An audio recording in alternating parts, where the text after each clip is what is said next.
Ela queria um casamento aberto. Eu fiquei com a casa e ela me paga pensão alimentícia. O momento em que minha esposa sugeriu que abríssemos nosso casamento, eu soube exatamente o que ela estava realmente pedindo. Permissão para continuar fazendo o que ela já estava fazendo. 15 de março, domingo à tarde, sentados no nosso deck dos fundos. Ela me traz uma cerveja, sente não quer fazer contato visual. Começa a falar sobre como o casamento da amiga dela está florescendo agora que eles exploraram a não monogamia. Como as pessoas não foram feitas para ficar com só uma pessoa a vida inteira. Como nós poderíamos apimentar as coisas, trazer a excitação de volta. Eu tenho 46 anos. Venho administrando meu negócio de serviço de jardinagem há 18 anos. Estou casado com essa mulher há 15 anos. Eu sei quando estou sendo enganado. 3 meses antes, em dezembro, ela começou a levar o celular para todo lugar. Banheiro às 2 da manhã. Chuveiro, até só para pegar algo no carro. A tela estava sempre virada para baixo.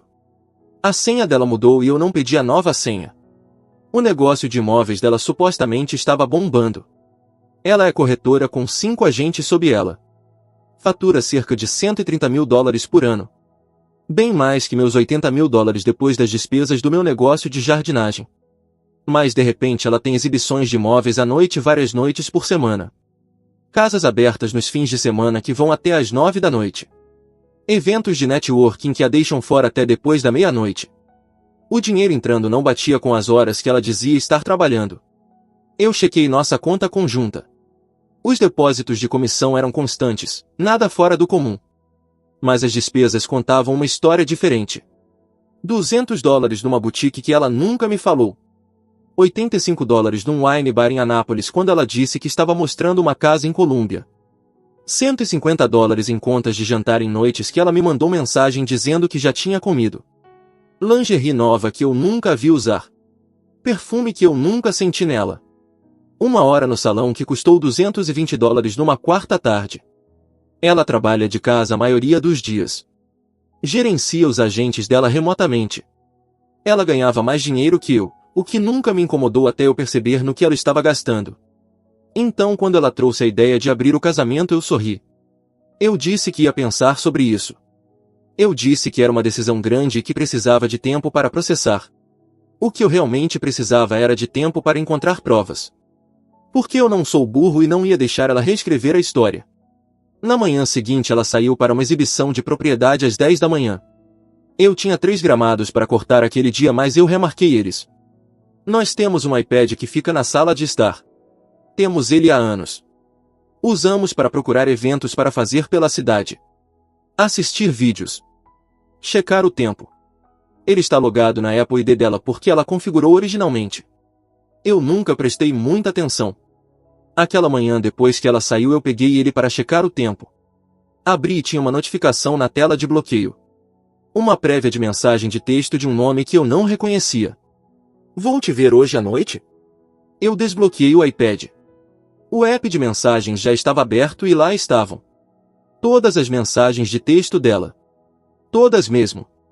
O iPhone dela estava sincronizando com esse iPad o tempo todo. Eu sentei no sofá e comecei a rolar. Meses de mensagens. Um empreiteiro que ela contratou, 28 anos, tinha uma pequena empresa de reformas. O caso começou 14 meses antes, lá em janeiro do ano passado. Eu rolei até o começo. Ele. Fatura da reforma do banheiro no flip de Ellicott City. $8.500. Ela. Parece bom. Podemos nos encontrar mais tarde essa semana para discutir o próximo projeto? Ele. Claro. Jantar? 2 semanas depois. Querida, ontem à noite foi incrível. Ela. Eu sei, não consigo parar de pensar nisso. Eu continuei rolando. Fevereiro. Nunca me senti assim antes. Você me faz sentir incrível. Março. Ele não suspeita de nada. Só precisamos ser cuidadosos. Abril. Planejando encontros em hotéis. O Marriott em Tulsa. Encontros à tarde. O Hilton perto de BWI. Encontros à noite. Maio. Eu te amo. Queria que a gente não precisasse esconder. Junho. Fotos. Não fotos quaisquer. Ela com roupas mínimas. Quase pelada. Selfies no espelho do banheiro do hotel. Ele sem camisa na cama. Os dois juntos. A mão dele na cintura dela. A cabeça dela no peito dele. Mais fotos. Ela no carro dele. Beijando. Mensagem sobre como era excitante se esconder. Como quase foram pegos uma vez. Quando outro empreiteiro apareceu cedo num canteiro de obras. Como ela disse para ele que ia me pedir um casamento aberto para eles pararem de esconder. Eu fiquei lá por quase 2 horas lendo tudo. Cada mensagem. Cada foto. Cada detalhe do caso de 14 meses deles. Eu peguei meu celular e comecei a tirar screenshots. Cada thread de conversa. Cada foto. Tirei mais de 200 screenshots. Depois mandei todos para mim mesmo e bacupei no meu armazenamento em nuvem pessoal. Encontrei faturas misturadas com as mensagens de amor. Ela contratou ele para 6 projetos diferentes de reforma no último ano. Os preços dele estavam inflados em pelo menos 30% comparados a outros empreiteiros que eu trabalhava em propriedades de aluguel. Uma reforma de banheiro que deveria custar $6.000 foi cobrada $8.500. Armários de cozinha que custam $4.000 no varejo foram faturados $6.200.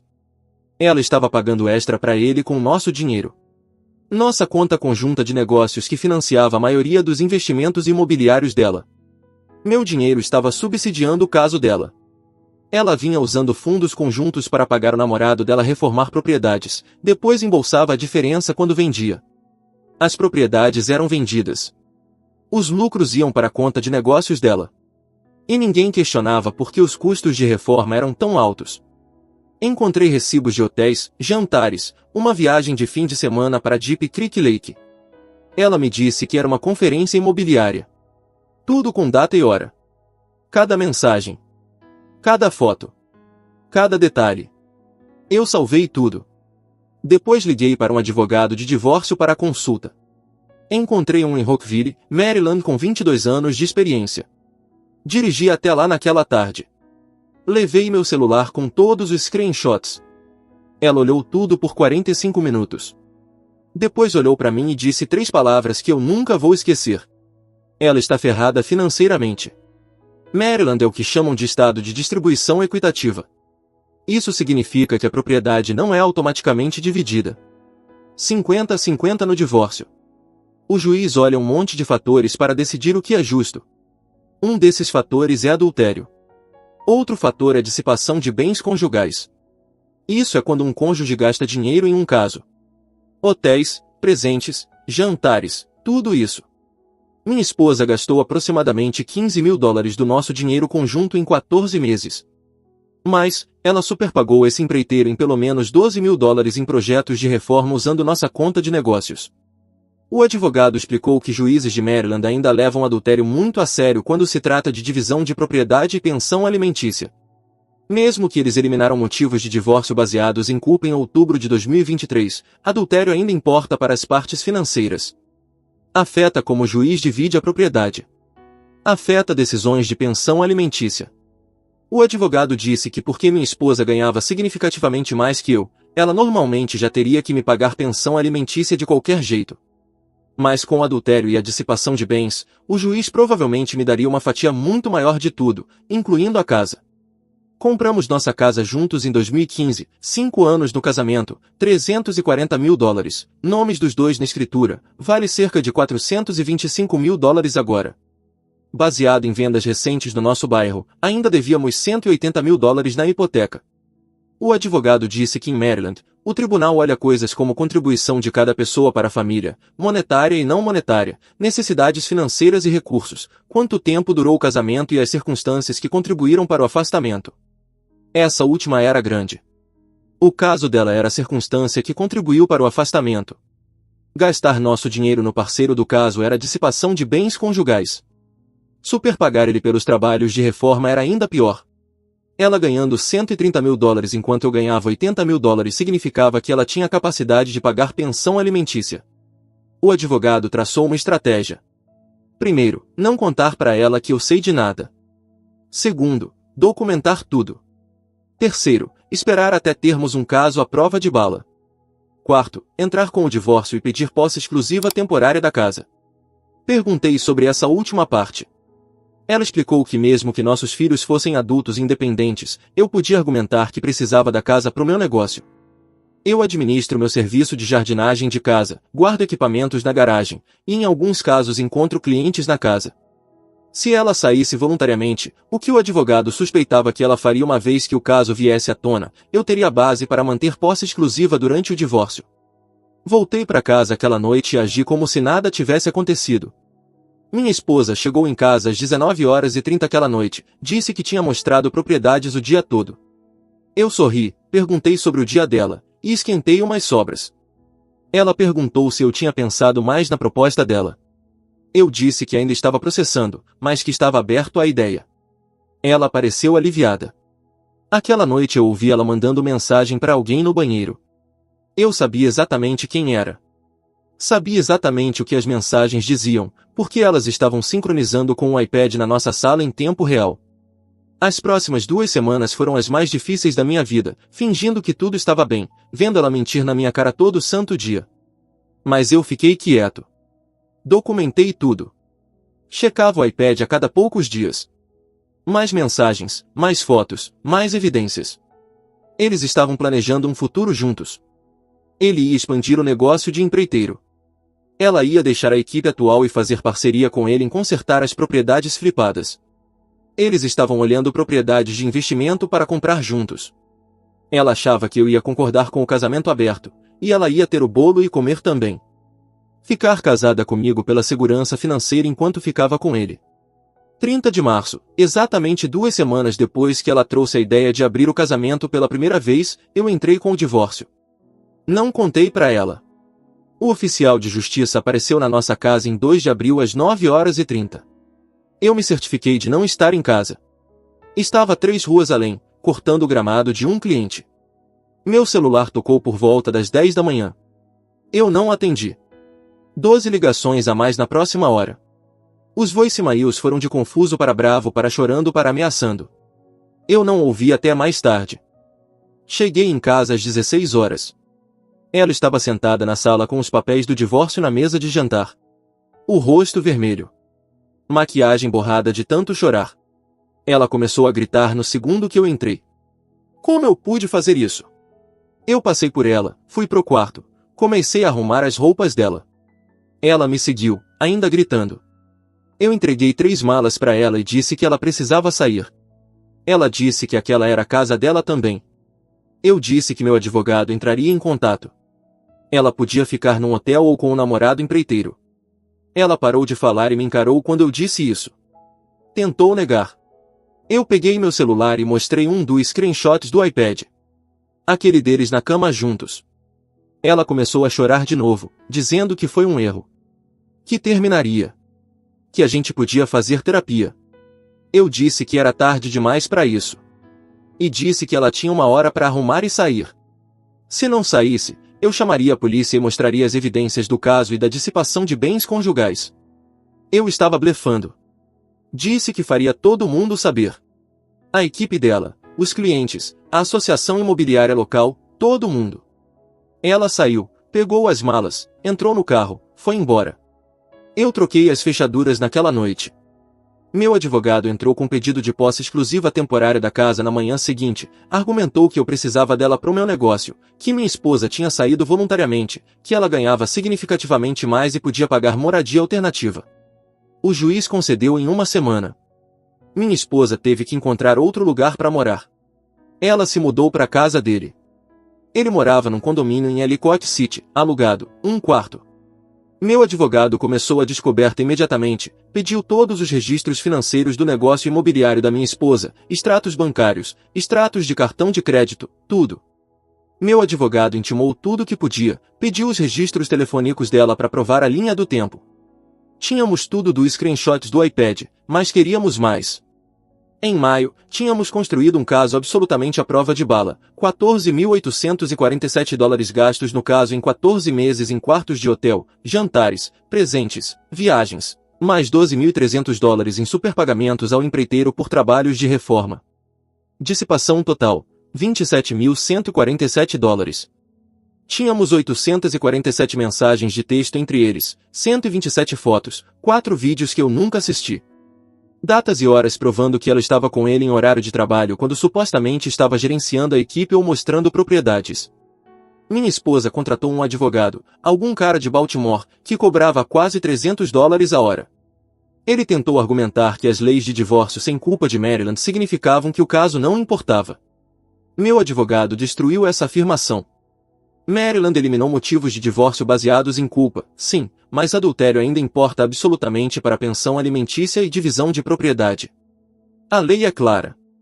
O juiz considera as circunstâncias que contribuíram para o afastamento das partes. Adultério é uma circunstância. O advogado da minha esposa tentou argumentar que ela merecia metade da casa, que a contribuição de renda dela ao longo dos anos significava que ela devia ficar com 50% do patrimônio. Meu advogado mostrou ao juiz as evidências de dissipação, mostrou a linha do tempo do caso, mostrou as faturas infladas onde ela pagava extra pro namorado, mostrou que minha esposa já tinha saído voluntariamente, mostrou que eu precisava da casa para as operações do meu negócio. Em junho, o advogado da minha esposa estava dizendo para ela aceitar acordo. Ela recusou. Queria lutar pela casa. Não podia pagar para me comprar, mas queria forçar uma venda para pegar a metade. O problema era que o juiz não estava aceitando. A audiência temporária em julho foi brutal. Meu advogado apresentou tudo, cada mensagem, cada foto, cada recibo, cada fatura inflada, mostrou ao juiz exatamente quanto dinheiro minha esposa desperdiçou no caso, mostrou como ela desviava dinheiro extra pro namorado através de custos falsos de reforma, mostrou a linha do tempo provando que começou enquanto ela supostamente estava construindo a equipe imobiliária. O juiz perguntou ao advogado da minha esposa se ele tinha alguma evidência para refutar as alegações. Ele não tinha porque era tudo verdade. O juiz me concedeu posse exclusiva continuada da casa pendente o decreto final de divórcio. Ordenou que minha esposa pagasse pensão alimentícia temporária de $1.100 por mês a partir de 1º de agosto. Em Maryland, pensão alimentícia é baseada em um monte de fatores. Padrão de vida durante o casamento, duração do casamento, idade e saúde das duas partes, capacidade de cada um se sustentar, necessidades financeiras e recursos, e mais importante, as circunstâncias que contribuíram para o afastamento. Estávamos casados há 15 anos. Ela destruiu o casamento com o caso. Gastou nosso dinheiro no parceiro do caso. O juiz disse que tudo isso importava. A situação de moradia da minha esposa desmoronou em setembro. O empreiteiro cansou dela morando no condomínio de um quarto dele. Eles começaram a brigar bastante. Acontece que ele não queria de verdade um relacionamento pronto com uma mulher passando por um divórcio amargo. Queria a excitação do caso, não a realidade de um relacionamento de verdade. Mas, o negócio dele estava sofrendo porque a notícia das faturas infladas se espalhou na comunidade local de empreiteiros. Ninguém queria trabalhar com um cara que cobrava 30% acima da taxa de mercado para os clientes. Ele mandou ela embora. Ela teve que alugar um apartamento próprio, $1.950 por mês por um quarto em Colômbia. Mais os $1.100 por mês que pagava para mim em pensão temporária, mais a metade das contas de cartão de crédito conjugais restantes até o divórcio ser final. O salário de $130 mil dela não ia tão longe quanto ela pensava. Enquanto isso, eu morava na nossa casa, administrava meu negócio, economizava dinheiro. A audiência final de divórcio foi marcada para novembro. Em outubro, o advogado da minha esposa estava implorando para a gente aceitar acordo. Ela não podia mais pagar para continuar lutando. Meu advogado ofereceu um acordo. Eu fico com a casa, assumo a hipoteca completa. Ela pega $40 mil como parte do patrimônio, pago em 2 anos. Ela me paga $1.300 por mês em pensão alimentícia reabilitadora por 3 anos. Ela fica com o 401k dela. Eu fico com o meu. Ela fica com o negócio dela. Eu fico com o meu serviço de jardinagem. Dividimos as economias conjuntas restantes, cerca de $8 mil cada. O advogado dela disse para ela aceitar. Ela ainda recusou. Queria a audiência completa, queria argumentar o caso dela. 18 de novembro, audiência final de divórcio. Juiz ouviu os dois lados. Minha esposa tentou argumentar que o caso não importava, que ela contribuiu igualmente pro casamento, que merecia metade de tudo.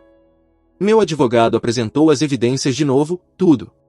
As mensagens, as fotos, os recibos de hotel, as faturas infladas do empreiteiro. O juiz levou exatamente 15 minutos para decidir. Eu fiquei com a casa, propriedade total. Tive que refinanciar para tirar ela da hipoteca em 90 dias. Ela pegou $35.000 como parte do patrimônio, pago em uma parcela única em 60 dias. Ela teve que me pagar $1.300 por mês em pensão alimentícia reabilitadora por 4 anos. O juiz disse que era apropriado dadas as circunstâncias, minha renda menor e minha necessidade de reconstruir minha estabilidade financeira depois do fim do casamento, o que eu não entendo muito. Eu não estava passando necessidade nem nada, mas aceitei. A lei de Maryland permite pensão alimentícia reabilitadora quando um cônjuge precisa de suporte para se tornar autossuficiente. Mesmo que eu já fosse autossuficiente, o juiz disse que a pensão era justificada pela disparidade nas nossas rendas e pelo papel dela em acabar com o casamento. Cada um ficou com as contas de aposentadoria. Cada um ficou com os negócios. Economias conjuntas divididas 50-50. Ela teve que pagar as próprias custas legais, que passaram de $18.000. Eu paguei as minhas, $12.000, mas valeu cada centavo. O divórcio foi finalizado em 22 de novembro. Refinancei a casa em janeiro. A taxa de juros era mais alta que a que tínhamos em 2015, mas eu não ligava. Valia cada centavo para tirar o nome dela da hipoteca e ter a casa completamente no meu nome. Minha ex-esposa me pagou os $35.000 em dezembro, teve que tirar da conta de aposentadoria e levar a penalidade. Começou a me pagar $1.300 por mês em janeiro. 6 meses depois do divórcio ser final, eu conheci alguém. Uma mulher que tem uma padaria. Ela é honesta, trabalhadora, valoriza as mesmas coisas que eu. Temos ido devagar, construindo algo real. Atualização: faz quase 3 anos que o divórcio foi finalizado. Tenho 49 anos agora. Ainda recebo o pagamento de $1.300 da minha ex-esposa no primeiro dia de cada mês. Às vezes atrasa um dia, mas sempre chega. Falta 1 ano de pagamentos. Depois disso, ela termina. A casa é completamente minha agora. Refinanciada e com pagamentos em dia. Coloquei cerca de $15.000 em reformas nos últimos 2 anos. Telhado novo, atualizei o banheiro master, refiz os pisos de madeira. Meu negócio está melhor que nunca. O crescimento inicial virou 22% de crescimento no último ano. Contratei 2 caras meio período para ajudar com as contas comerciais. Estamos lotados até o verão, e já estou agendando limpezas de outono.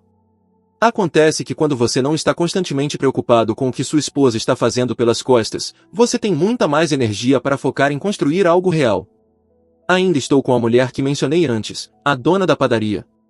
Estamos juntos há cerca de 2 anos e meio agora. Ela sabe toda a história da minha ex-esposa. Não julga, não fica perguntando, só me apoia. É bom estar com alguém que valoriza a honestidade. Minha ex-esposa ainda está lutando.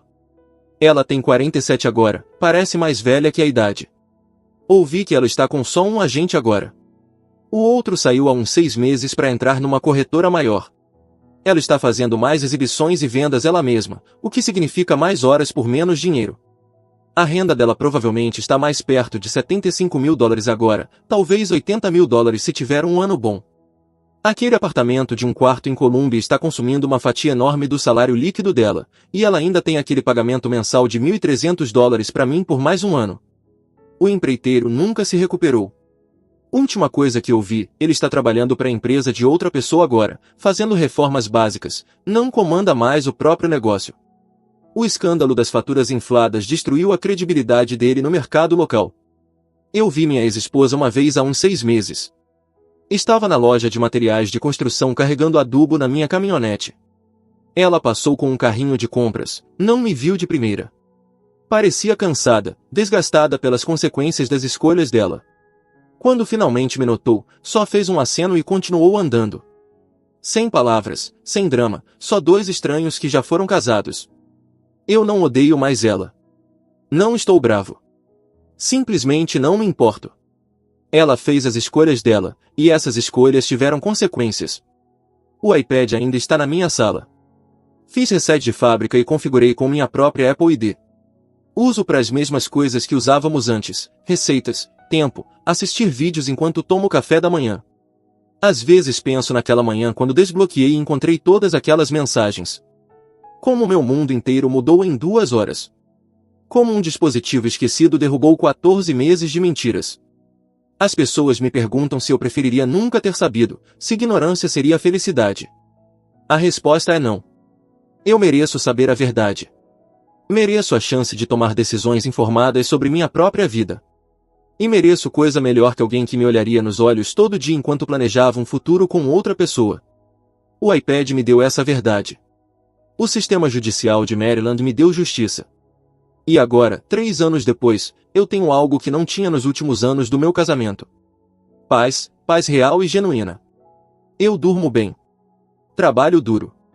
Estou construindo uma vida com alguém que me escolhe todo santo dia e todo mês. Quando aquele depósito de $1.300 entra na minha conta, é só um lembrete. Um lembrete de que escolhas têm consequências.